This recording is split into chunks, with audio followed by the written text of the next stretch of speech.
un gusto, es maravilloso reunirnos aquí y poder escuchar la palabra de Dios. Siempre me impacta la idea de que cada domingo alrededor del mundo la iglesia se reúne a diferentes horas, en diferentes momentos. Para algunos incluso las reuniones comenzaron ayer por el tema de los cambios de los usos horarios, y es el pueblo de Dios uniéndose a alabar a Dios. Pero también a veces me inquieta una realidad, y es que creo que cada domingo ocurre una tragedia de fe. Y es que muchas personas asisten a la iglesia conscientes de que están yendo a la iglesia. Y la mayoría no va obligada. Sé que hay personas que van obligadas a la iglesia, pero la mayoría no. Van conscientes en su libre voluntad, sabiendo a qué van. Conocedores de la Biblia, conocedores del Evangelio, algunos de ellos por muchos años. Sin embargo, cuando termina el servicio dominical, sus vidas fracasan. Sus vidas se dejan llevar por el mundo y uno queda con la pregunta: ¿qué es esta tragedia? ¿Qué está pasando aquí? La verdad es que hay algunos que simplemente vienen el domingo a la iglesia por mantener un estatus. Por decir soy creyente, por demostrar lo que saben, si han estudiado la Biblia, y no les interesa mucho vivir la fe, solo les interesa cumplir ese requisito religioso de estar el domingo en primera fila, si es posible servir en algún ministerio, y si es un ministerio muy visible, mucho mejor, si puedo ser el líder de la adoración o el maestro de escuela dominical o el director de X o qué cosa, no sé, lo hacen y listo. Hay otros que fracasan y no saben por qué. Desean con todo su corazón servir a Dios, pero vez tras vez el pecado los domina, y en vez de tener esa semana en la que profetizaron de alguna manera, y digo que profetizamos porque cuando cantamos cosas como fija tus ojos en Cristo, o Señor, yo quiero seguirte, estás declarando que ese es el tipo de vida que tú quieres tener. Sin embargo, estas personas no pueden y sufren mucho por la frustración, la vergüenza, el dolor de haber cantado: Señor, yo quiero tener los ojos puestos en ti, y el lunes o el martes haber estado viendo pornografía o estar viendo cosas que no debían haber visto.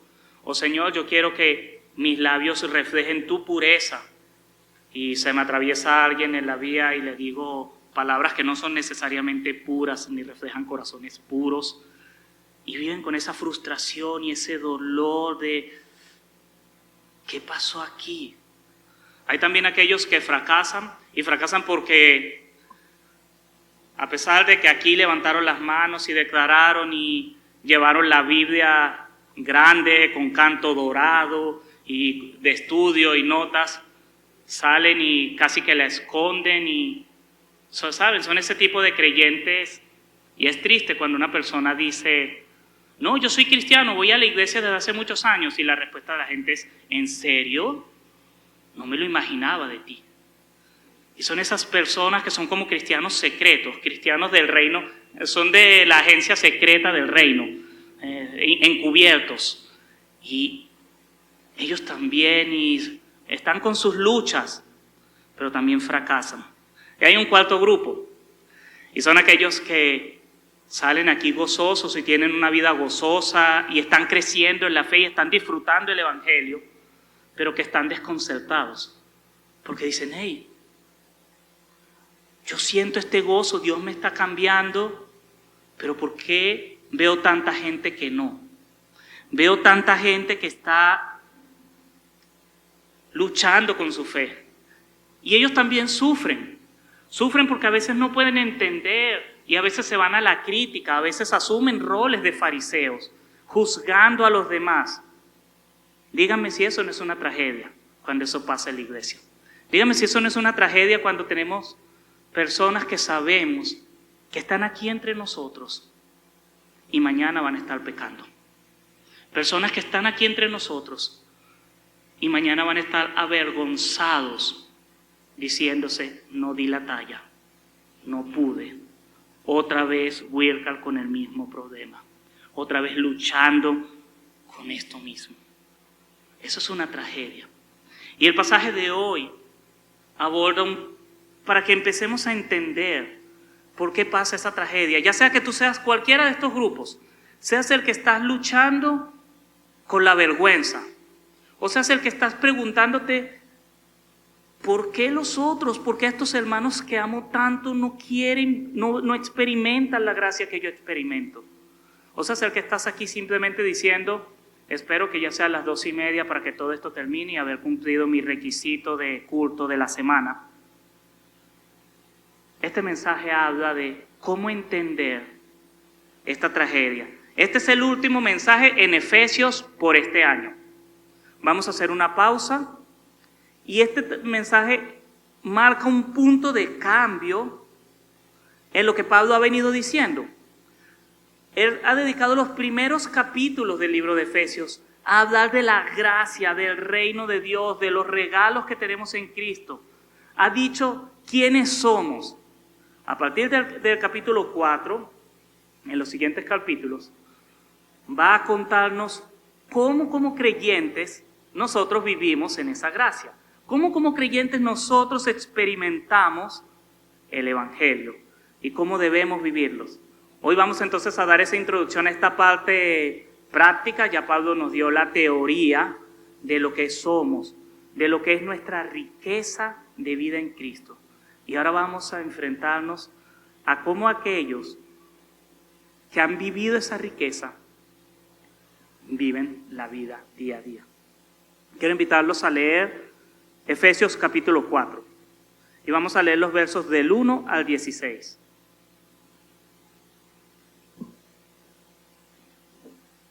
Pueden seguirme ahí en las pantallas y dice así: por eso yo, que estoy preso por la causa del Señor, les ruego que vivan de una manera digna del llamamiento que han recibido. Siempre humildes y amables, pacientes, tolerantes unos con otros en amor. Esfuércense por mantener la unidad del Espíritu mediante el vínculo de la paz. Hay un solo cuerpo y un solo Espíritu, así como también fueron llamados a una sola esperanza, un solo Señor, una sola fe, un solo bautismo, un solo Dios y Padre de todos, que está sobre todos y por medio de todos y en todos. Pero a cada uno de nosotros se nos ha dado gracia en la medida en que Cristo ha repartido los dones. Por esto dice, cuando ascendió a lo alto, se llevó consigo a los cautivos y dio dones a los hombres. ¿Qué quiere decir eso de que ascendió, sino que también descendió a las partes bajas, o sea, a la tierra? El que descendió es el mismo que ascendió por encima de todos los cielos para llenarlo todo. Él mismo constituyó a unos apóstoles, a otros profetas, a otros evangelistas y a otros pastores y maestros, a fin de capacitar al pueblo de Dios para la obra de servicio, para edificar el cuerpo de Cristo. De este modo, todos llegaremos a la unidad de la fe y del conocimiento del Hijo de Dios, a una humanidad perfecta que se conforme a la plena estatura de Cristo. Así ya no seremos niños zarandeados por las olas y llevados de aquí para allá por todo viento de enseñanza y por la astucia y los artificios de quienes emplean artimañas engañosas. Más bien, al vivir la verdad con amor, creceremos hasta ser en todo como aquel que es la cabeza, es decir, Cristo. Por su acción, todo el cuerpo crece y se edifica en amor, sostenido y ajustado por todos los ligamentos, según la actividad propia de cada miembro. Ese es el pasaje de hoy. Esta es la introducción a los escritos de Pablo. Efesios no es excepción de eso. Por lo general se pueden ver en dos grandes partes. Por lo general hay una parte que técnicamente podemos decir son los indicativos y son la parte en la que siempre Pablo va a desarrollar lo que tú eres en Cristo. Y eso es lo que hemos visto en los capítulos del 1 al 3. Hemos sido salvados, hemos sido liberados de la esclavitud del pecado, ahora podemos ser un solo pueblo, hemos hecho una nación única, fue derribada la barrera de separación, judíos y gentiles son un pueblo. Esos son los indicativos, eso es lo que somos nosotros como pueblo de Dios. Y siempre, en la mayoría de sus cartas vamos a encontrar, y muy estratégicamente, porque por lo general es casi que una mitad. En Efesios es un corte perfecto porque son 3 capítulos y 3 capítulos. Pero están esos indicativos, se les dice, es lo que tú eres.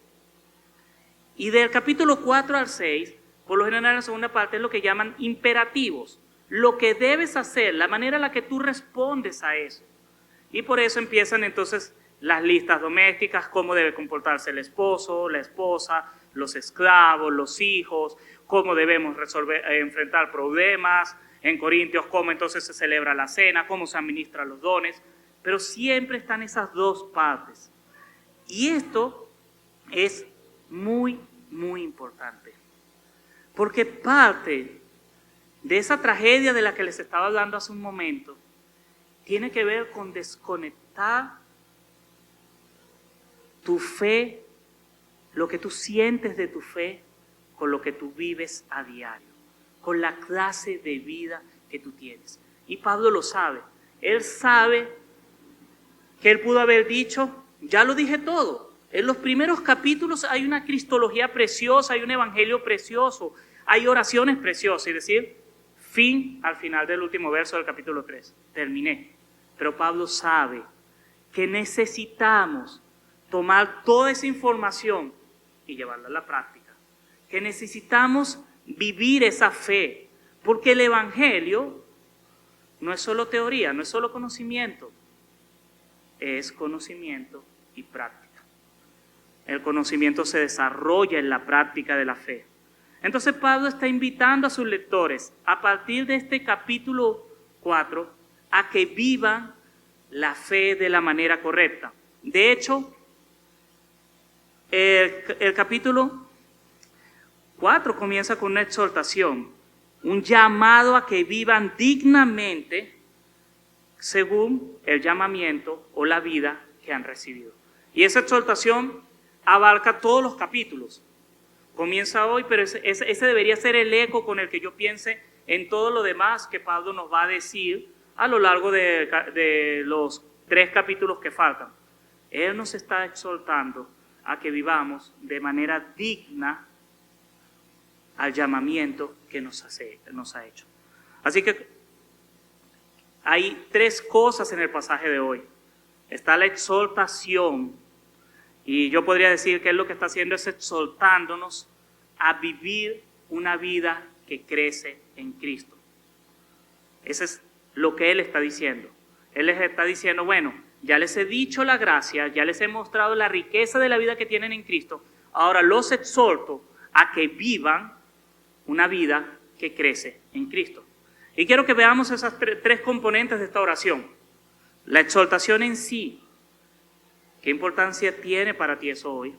La clase de vida que debes vivir en Cristo y cómo esa vida crece, cómo vemos el crecimiento. Quizás, si tú eres alguno de las personas con las que comencé la ilustración de este sermón hablando de esa tragedia que ocurre cada domingo, quizás si tú te identificas con alguno, o si te ha pasado como a mí, que en algún momento puedes decir, me he identificado con todos los, en diferentes etapas de mi vida me he identificado con cada uno de esos roles.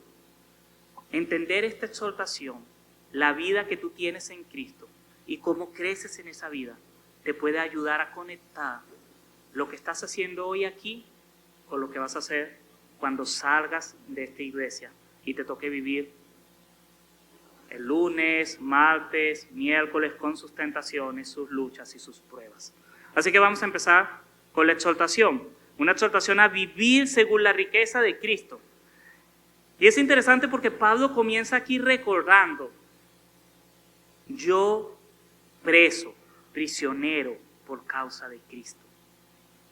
Y ya ahí está ese recordatorio de que esta es una exhortación de cuidado. Nosotros necesitamos recordar, Pablo nos está exhortando a que vivamos una vida que tiene riesgos, una vida que tiene dificultades, pero él también ha dicho en los capítulos previos, esa es una vida que hemos recibido por gracia, que hemos recibido porque el Señor se sacrificó por nosotros, entregó su vida por nosotros y debemos responder correctamente a esa fe. Ahora, ¿por qué nos exhorta? ¿Por qué una exhortación? Aquí la idea de exhortación es una palabra, es un llamado de atención, algo que exige una respuesta, es casi como: hey, despierten, reaccionen, tienen que hacer algo. Y creo que hay dos razones por las que nosotros necesitamos esta exhortación. Y la primera, nosotros como creyentes necesitamos ser exhortados constantemente ante la urgencia del Evangelio. Necesitamos ser exhortados. Necesitamos recordarnos de que este tema del Evangelio es un tema urgente. No es un estilo de vida, es una vida nueva lo que nos ofrece el Evangelio. No es simplemente un cambio de hábitos. No es como cuando tú dices, dejo de comer chicharrón y ahora voy a volverme vegetariano. Es algo mucho más profundo, algo que te cambia totalmente, que cambia toda tu vida. Y además es urgente. Y creo que una de las trampas de nuestra cultura es que le hemos perdido el sentido de urgencia al Evangelio. Podemos pasar 6 meses sin ir a la iglesia. Podemos pasar años sin predicarle a nuestro familiar que está hundido en el pecado, porque no es urgente. Porque bueno, ya llegará su momento. Ya tendré tiempo. Hasta que el Señor llama a cuenta a las personas y terminamos diciendo: debí haberle dicho y no le dije. Y yo no le deseo a ninguno de ustedes que tenga que vivir el resto de sus vidas con la incertidumbre si ese familiar, ese amigo, ese compañero de trabajo, aún esa persona que estaba sentada al lado de ti en el bus y que Dios te dijo: háblale, y como somos nosotros inventamos las excusas: me va a rechazar, me bajo en media hora, es que, y vivir con la incertidumbre de que, ¿y si yo era la persona? Y Dios me va a pedir cuentas. Dios me va a decir: te mandé a hablarle y no lo hiciste. Y esa va a ser una cuenta que todos vamos a tener que presentar ante Dios. El Evangelio es urgente. Por eso sí tenemos que acostumbrarnos a exhortarnos unos a otros. Y la Biblia dice que lo hagamos en amor. Así que sí, exhortémonos en amor, pero tenemos que acostumbrarnos a exhortarnos unos a otros. Pero también creo que Pablo nos exhorta porque quiere, a través de esta exhortación, animarnos a que nos esforcemos a vivir conforme a la voluntad de Dios. Es también una manera de animarnos, de recordar: miren, vivir el Evangelio no es fácil, pero es fácil a la vez. No es fácil porque tienes que renunciar, tienes que morir a ti mismo. Es fácil cuando lo has hecho y el Espíritu Santo te sostiene. Pero necesitas perseverar, necesitas esforzarte. Yo no sé qué pasaba en la iglesia de Éfeso en ese momento. No sé exactamente qué está viviendo, pero creo que para nosotros esta exhortación, pensando en una exhortación que nos dice: el Evangelio es urgente y esfuérzate en mantenerte en las riquezas de la gracia, creo que eso para nosotros sí es importante hoy. Sí es importante porque nosotros no nos tomamos el Evangelio muy en serio. Y me da dolor decirlo, pero cuando pienso en la cantidad de horas que le dedica la iglesia a la oración, la cantidad de horas que le dedica al discipulado, a evangelizar, uno dice, no nos lo estamos tomando en serio. La estadística dice que el 95% de los creyentes nunca va a compartir el Evangelio con otro. El 95% no va a compartir el Evangelio. Si aquí hay 100 personas, solo 5 personas estadísticamente son los que van a predicar y van a evangelizar y van a hacer algo por compartir su fe con otros.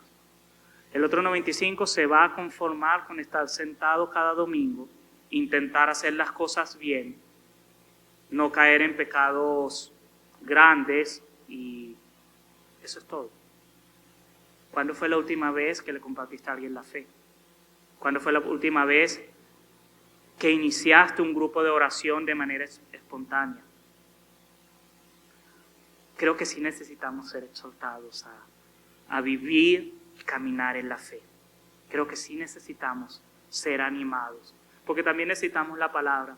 Sé valiente, esfuérzate. Sé que te han rechazado, sé que muchas veces se han burlado de ti, pero sigue perseverando. Esa también es la otra dimensión de la exhortación.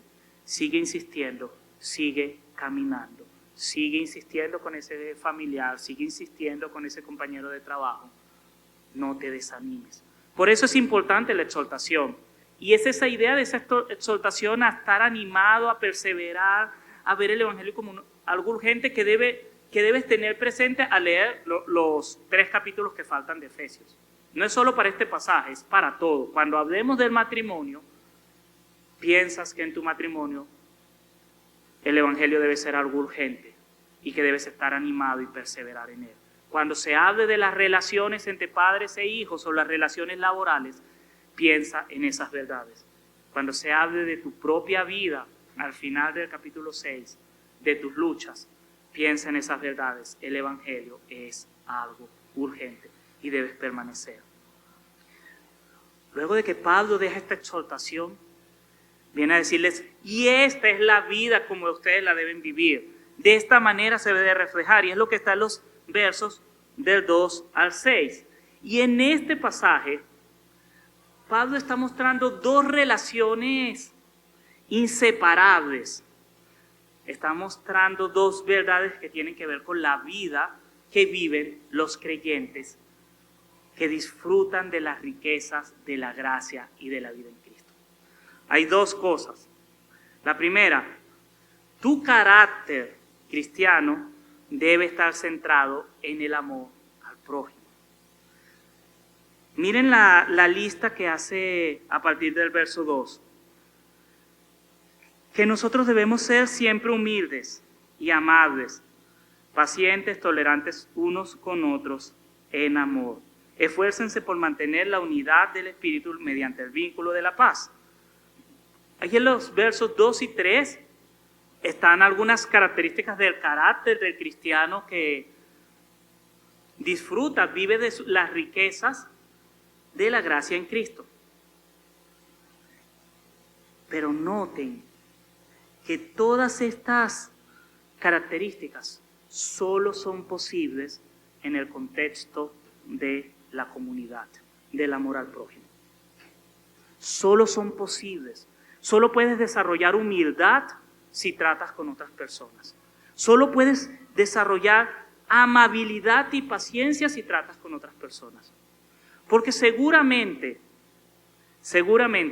si te vas a una isla desierta a vivir tú solo, estando tú solo, vas a ser una persona paciente, tolerante, vas a amar al prójimo, hasta que llegue otra persona y tengas que compartir recursos y tengas que dedicarle tiempo a otros.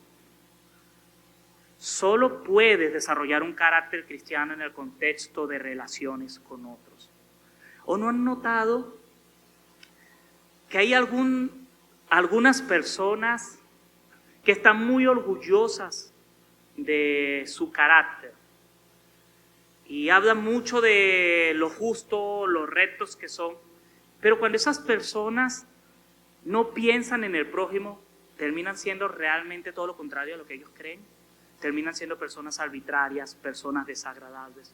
Ese tipo de personas que yo soy así y esta es mi forma de ser y yo siempre hago las, pero nunca piensan en cómo sus acciones afectan a los otros. Aunque ellas se crean perfectas y crean que obran con bien, la realidad es que no. Nuestro carácter se mide por las relaciones que tenemos con otros, por la manera en la que nos relacionamos con los demás. Así que Pablo te está recordando eso. La vida que debes tener es una vida de unidad en el Dios único, y esa vida muestra que tu carácter se centra en el amor al prójimo. Solo muestras un verdadero carácter cristiano cuando estás relacionado con otros. No lo puedes hacer en silencio, no lo puedes hacer escondido. Luego, la segunda cosa que aparece aquí, y Pablo está mostrando, y como dije, son dos cosas indivisibles. Primero, tienes que tener un carácter basado en el amor al prójimo. Lo segundo que él está diciendo es que tu vida se desarrolla en el marco de una sola iglesia. Es interesante que del verso 4 al 6 hay una insistencia en los un y uno. Una sola fe, un solo Dios, un solo bautismo, una sola manera de vivir, una sola relación con Dios. Está insistiendo constantemente Pablo en esa idea, una sola manera de vivir la fe. Eso es lo que yo llamo ortodoxia, o eso es lo que se llama la ortodoxia, la fe tradicional de la iglesia. Y quiero hacer aquí unas noticas aclaratorias. Esto no quiere decir que debes conocer toda la doctrina de la iglesia. No. Esto no quiere decir que debes tener una mente cerrada y decir las cosas son así, no razonar, no pensar. No. Lo que está diciendo es que tu fe la debes vivir de la manera en la que Dios la ha mostrado a través de las Escrituras. Que no tienes margen de maniobra de pensar e inventar tu manera de orar, a quién le oras, cómo eres generoso, cómo guardas tu vida. No tienes maniobra porque la Biblia sí muestra cómo debemos vivir los cristianos. Aquí es un tema de llamado a la obediencia. Y aquí es entender que no es comprender toda la doctrina. Yo cuando hablo de una sola fe, no es que debo saber todo sobre la fe, es que debo entender en qué consiste la fe cristiana, lo básico. La fe es la creencia en que Dios puede salvarme por su gracia y que yo soy salvo si deposito toda mi vida en Él. Los demás, cómo opera esa fe, los nombres que le dan, lo que han hecho, eso ya no es importante, solo eso. ¿Quién es Dios? ¿Quién es Jesucristo? Es un error cuando nosotros intentamos vivir la vida de iglesia a nuestra manera, queriendo corregirla y modernizarla para que sea más cómoda a nosotros. Esto es más o menos como, y permítanme usar esta ilustración, como armar un rompecabezas. Los rompecabezas solo se pueden armar de una sola manera, cada ficha en su sitio. No hay otra. O sea, hay una imagen, la cortaron con un troquel, así que la única manera de armar un rompecabezas es que cada pieza esté en su sitio de la forma correcta. A veces nosotros somos como mi hijo Esteban, que cuando está intentando armar un rompecabezas le gusta mucho, pero cuando estaba empezando, él quería colocar una pieza en un sitio y no cabía y le daba golpes y golpes y golpes y la metía a la fuerza. Y lo interesante es que a veces la pieza encajaba, pero eso no era un rompecabezas bien armado. Ese no es un rompecabezas que sirve. Ese no es un rompecabezas que está cumpliendo su propósito. Eso es un rompecabezas que estás dañando. porque terminan las piecitas rotas. Y cuando nosotros intentamos vivir la fe al margen de la iglesia, al margen de lo que Dios nos ha revelado, estamos siendo aquellos que están forzando piezas donde no es.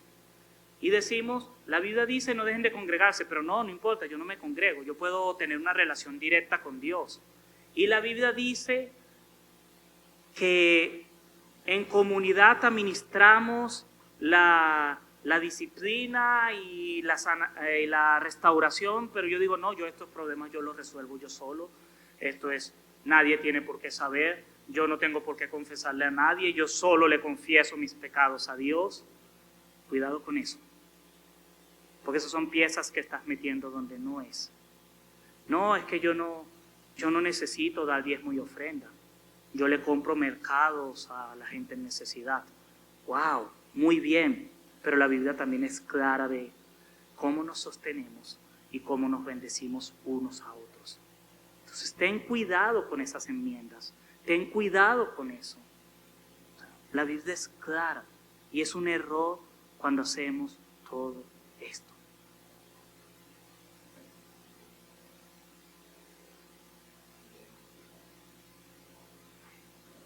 Todo esto, estas dos grandes ideas, un carácter que crece basado en el amor al prójimo y una iglesia que vive una fe basada en el Dios único, tal como está revelado en la Biblia, apunta a que entendamos que somos una iglesia, que la riqueza de nuestra vida en Cristo se vive en la iglesia, que la única manera de que puedes tener una vida plena, una vida real con Jesucristo es a través de una iglesia. No puedes estar en la iglesia, o mejor dicho, puedes estar, mucha gente lo está. Tú puedes estar en la iglesia, pero si no tienes un carácter que crece basado en el amor al prójimo, estás incompleto. Y no puedes intentar forjar un carácter basado en el amor al prójimo si no estás viviendo la comunidad de la iglesia. Necesitas ambas. Por eso esta insistencia de Pablo, unir estas dos ideas. Así respondes tú, y esta es la realidad a la que le respondes. Una fe, un bautismo, un solo Señor, un Dios que está en todo y sobre todo. Esas dos cosas las debe tener. Ahora, todo esto, Pablo termina los últimos versos, los que van del 7 al 16, hablando de cómo esa vida crece en Cristo. Y aquí Pablo resume, menciona algunas ideas que ya han aparecido antes en los primeros capítulos de Efesios, pero hay tres cosas importantes, porque nos ayudan a que ese carácter basado en el amor al prójimo, ese entendimiento de Dios, pueda crecer sanamente sin hacernos daño dentro de la iglesia. Y lo primero, los dones son un regalo de Dios. Aquí Pablo es claro, él dice, pero a cada uno se nos ha dado la gracia en la medida que Cristo ha repartido los dones. Yo no me paro y digo, ¿saben? Yo voy a ser el evangelista de esta iglesia. Y viene otro y se para y dice, y yo voy a ser el profeta. Y viene otro y dice, y yo quiero ser el que sirve y el que hace, porque los dones Dios los da a la iglesia como regalo.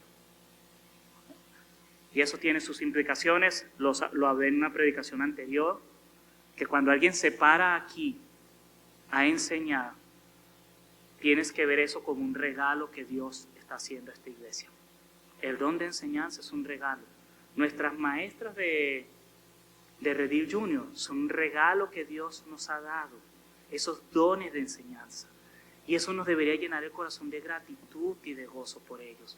Los chicos que se paran aquí los domingos a guiarnos en la adoración son un regalo de Dios. Y aunque suene raro que yo lo diga, yo soy un regalo de Dios como pastor. Porque yo no elegí ser el pastor de acá. Dios me llamó, Dios me guió y Dios me sostiene aquí. Los dones son regalo de Dios. Así que no hay cabida para exigirlos, para juzgarlos, para criticarlos, para demandarlos. Son regalos de Dios. son regalos de Dios y deberíamos verlo así. Pero lo segundo, los dones tienen un propósito según Dios. Pablo es enfático al decir aquí los dones son para la edificación del cuerpo de Cristo, para edificación de la iglesia, para que crezca como un cuerpo. Los dones no son para uso personal. Los dones no son para uso privado. No pertenecen a mi colección privada de dones. No, los dones son de dominio público, son para edificación de la iglesia. Y esto quiere decir que si tú tienes un don, sientes que Dios te ha dado un don de cualquier cosa y no lo estás usando, no lo estás haciendo bien. No estás haciendo bien. Debes orar para que el Señor te guíe. Y aún decir, porque yo creo que es válido, que si tu don no tiene futuro en esta iglesia, sea cual sea, puedes decir, entonces necesito, Señor, una nueva iglesia. Pero los dones como regalo para la iglesia deberían ser una prioridad. Una de mis herramientas más sencillas para evaluar carácter cristiano, especialmente el tema de los dones, es su uso. A mí puede venir gente y me ha llegado gente que me dice, pastor, hace años oraron por mí y me dijeron que mi vida era especial y yo iba a ser ministro a las naciones y que yo le iba a compartir a muchas personas o que yo iba a hacer tal o tal cosa. Yo no tengo manera de decir eso es falso o eso es verdadero. No puedo, sería muy arrogante de mi parte que yo diga, no, eso no es un don. Pero lo que sí suelo hacer es decir, ¿y qué has hecho hasta ahora? Eso fue hace 15 años. ¿A cuántas personas has predicado? No, ninguna. ¿Y estás orándole a Dios para que te haga crecer ese don? De vez en cuando. ¿Y cuáles son tus planes? No, pastor, que me contrate un... No. Tus planes son, debes buscar a Dios para que el Señor te guíe. No que yo te haga el trabajo. Esa es una manera muy fácil. Y ha funcionado. Porque la verdad es que los dones son regalos de Dios, así que si yo le digo a alguien, espere, Dios va a seguir tratando con esa persona. Pero una persona que no ha usado su don en lo pequeño, es lo que dijo él. Si en lo poco no eres fiel, en lo mucho no lo vas a hacer. O sea, sí, yo creo que aquí puede haber gente que está llamada a levantar la iglesia más grande de Medellín o una universidad cristiana, sí. Pero es tu responsabilidad usar ese don públicamente de la manera correcta y comenzar desde pequeño. Sí, quizás Dios te está llamando a formar la gran universidad, como es el caso del Instituto Moody. Cuando este Moody llegó y le dijo al pastor de la iglesia, quiero dar clases, él le dijo, una de esas que uno utiliza para sacarse a la gente. Aquí ya tenemos los pastores, los maestros completos, vaya y busque gente a quien darle la clase. Y él buscó niños de la calle, niños que andaban por ahí, y empezó una escuela dominical bajo un árbol. Y ahora eso es uno de los institutos más grandes, una universidad cristiana. Pero comenzó por ahí. No comenzó demandando, denme un salón, cómprenme las Biblias, inscríbanme a los niños y aquí estoy yo que soy. Comenzó con humildad, porque los dones tienen un propósito para el crecimiento de la iglesia, pero no son de uso privado, son para edificar la iglesia. Y lo tercero, muy relacionado, los dones están hechos para hacernos crecer. Los dones deberían llevarnos a crecer como iglesia. Nuestros dones deberían edificar nuestra vida. Y eso es lo que nosotros deberíamos tener en mente. Si tú tienes un don, la pregunta no es ¿qué cosas puedo hacer? Sino ¿cómo puedo edificar la iglesia con este don? Esa es la pregunta que deberías tener. Ahora bien, esto suena muy interesante, pero todavía queda la pregunta del comienzo, ¿y por qué pasa esa tragedia? Porque muchos me van a decir, sí, pastor, usted tiene razón. tengo que tener un carácter centrado en el amor al prójimo. Sí, pastor, usted tiene razón, el evangelio es algo urgente. Yo debo esforzarme en perseverar en la fe. Usted tiene razón. Y sí, los dones son un regalo de Dios, son según el propósito de Dios y son para la edificación de la iglesia. Pero, yo lo confieso, es mucho más fácil decirlo que hacerlo, ¿cierto? Día tras día, seguimos encontrándonos con la realidad de que a veces nuestras vidas no marchan de la manera que nosotros creemos. Mi propio testimonio habla de años en las que luché con pecados y en las que yo me sentía inmundo después de haber salido un domingo de cantar, Señor, te entrego todo. Y el lunes hacía unas cosas tan mezquinas, tan arrogantes, que yo decía, ¿cómo así, Señor? Perdóname, no puedo más. Y toda esta semana he estado pensando en esa desconexión que a veces tenemos entre la fe que predicamos y la fe que vivimos. Y me di cuenta de algo que les quiero leer en el verso 8. Quiero volver a leerles este verso. Pablo cita aquí de la siguiente manera. Por esto dice, cuando ascendió a lo alto, se llevó consigo a los cautivos y dio dones a los hombres. Esta es una cita del Salmo 68. El Salmo 68 es un salmo que muestra a Dios como el rey triunfante que llega a la ciudad que ha conquistado, establece la justicia. Y este pasaje es específicamente una traducción libre del verso 18. ¿Por qué digo que es una traducción libre? Porque el verso 18 del Salmo 68 no se lee exactamente igual. Pero se conserva la idea teológica del Salmo. El Salmo más bien dice, no que dio los dones, sino que los recibió. O sea, que el rey tomó cautivos, subió a la cima de donde estaba el palacio y vinieron y le dieron cautivos y le dieron dones, le dieron regalos. Aquí Pablo cambia y dice que es el rey el que da dones a los hombres. ¿Cuál es mi punto aquí? Estaba pensando que quizás nuestro problema con la obediencia, parte de mi problema con la obediencia y la fe, tiene que ver con mi falta de adoración, de reconocer a Dios en adoración constantemente. Que a veces estoy tan enfocado en obedecer, en hacer las cosas bien, que se me olvida la adoración. Este salmo es el rey que llega victorioso y vienen y le dan todos los tributos, los regalos, los cautivos, y él se los da a sus súbditos, porque es un rey generoso. Y ese es un pasaje que habla más de adoración que de obediencia.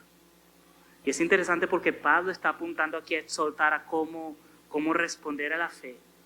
Y la única cita que él hace de un salmo es un salmo que invita a celebrar la victoria de Cristo. Esta semana pensaba que a veces en mis oraciones, especialmente cuando me enfrento a las cosas con las que lucho, pongo mucho énfasis en la obediencia y poco en la adoración, en reconocer la majestad de Dios, en reconocer la gloria de Dios, en reconocer que Él es victorioso, que Él ha vencido, que esos cautivos que Él tomó son esos pecados, es esa maldad, eso que nos oprimía, y Él ya los sacó de nuestras vidas. Y nos dio regalos para crecer en gracia, regalos para crecer en fe. Y eso, lo primero que debería producir en mi corazón es adoración a Dios, a decirle, gracias Señor porque tú me salvaste. Gracias Señor porque tú me has abierto el camino para ser libre.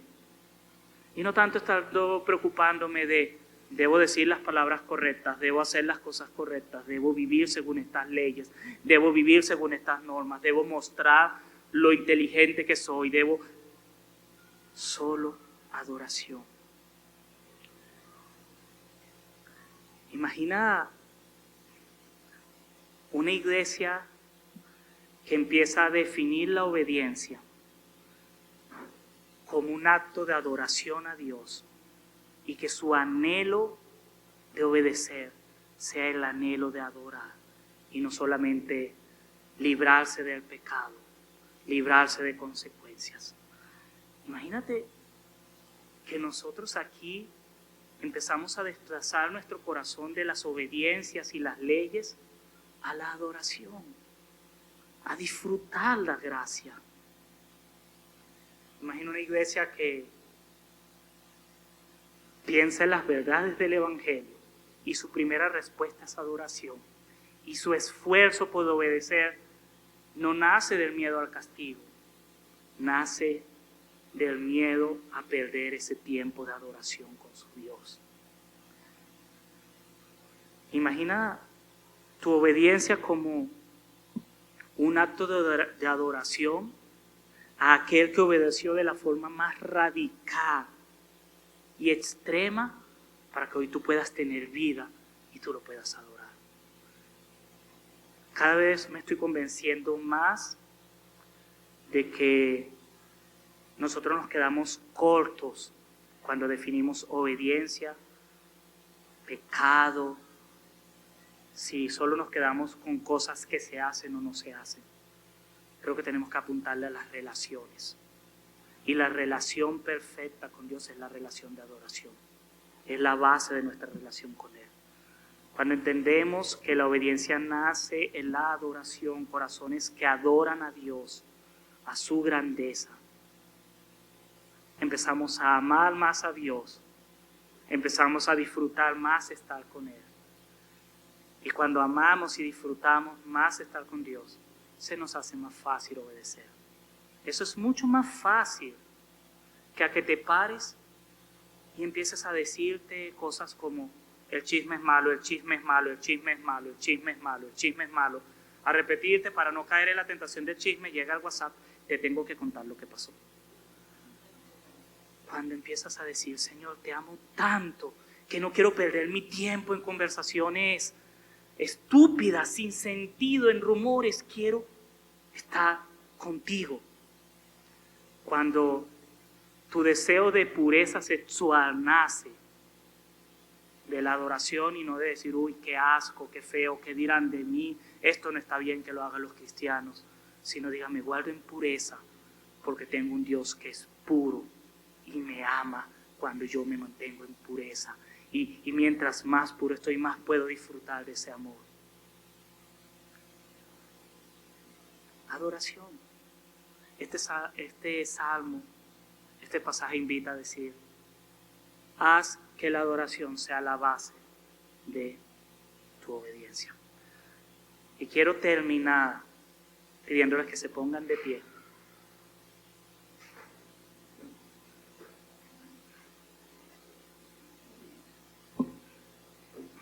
Y terminemos haciendo una oración de adoración, pero también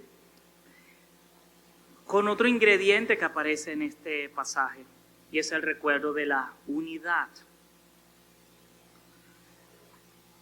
No puedes vivir la unidad con Dios y en el Evangelio aislado. Así que quiero pedirles que se tomen de la mano, que nos tomemos de la mano.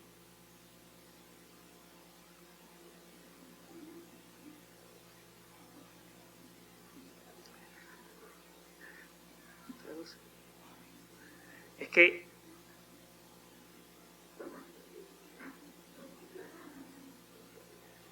sí, no importa que me den la espalda, están frente al Dios del universo. Yo soy lo menos importante aquí en este momento. Porque en este momento de orar tomado de la mano, no solo recordar que somos un cuerpo en Cristo, sentir la unidad, creo que eso lo hemos perdido en este tiempo de pandemia. El contacto, el abrazo, el tomar de las manos.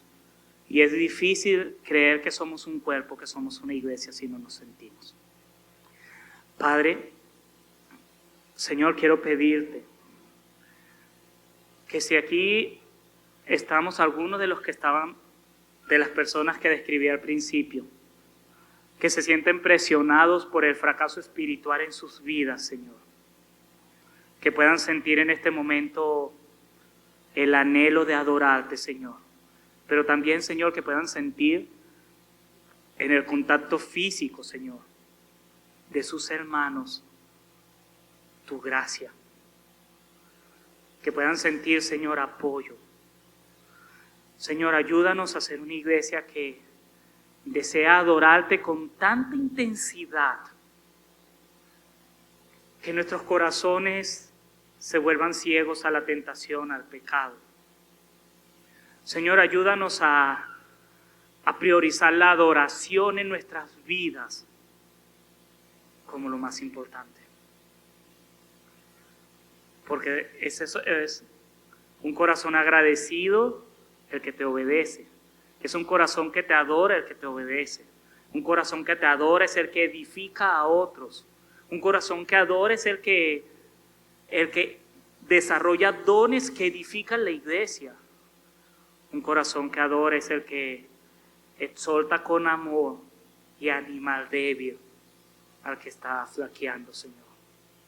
Te pido, Señor, que nos ayudes a permanecer juntos, a que entendamos que nuestro carácter se construye es amando al prójimo, Señor, no llenando requisitos de lo que debe ser nuestra justicia. Ayúdanos a entenderlo, Señor. Ayúdanos a entender lo que necesitamos caminar, Señor, en obediencia a ti para entender la fe, ser una iglesia, Señor, que te obedece y que vive bajo tu gracia, Señor, que vive en obediencia a ti, Señor. Pero sobre todo, danos esta semana, Señor, un deseo de adorarte por lo que tú has hecho por nosotros, un deseo de exaltarte a ti, Señor, y que ese sea el deseo, Señor, que mueva nuestros anhelos de dones, de ministerios, de obediencia, de sacrificio, Señor. Queremos adorarte, Señor. Te lo pedimos, oh Dios, en tu nombre santo.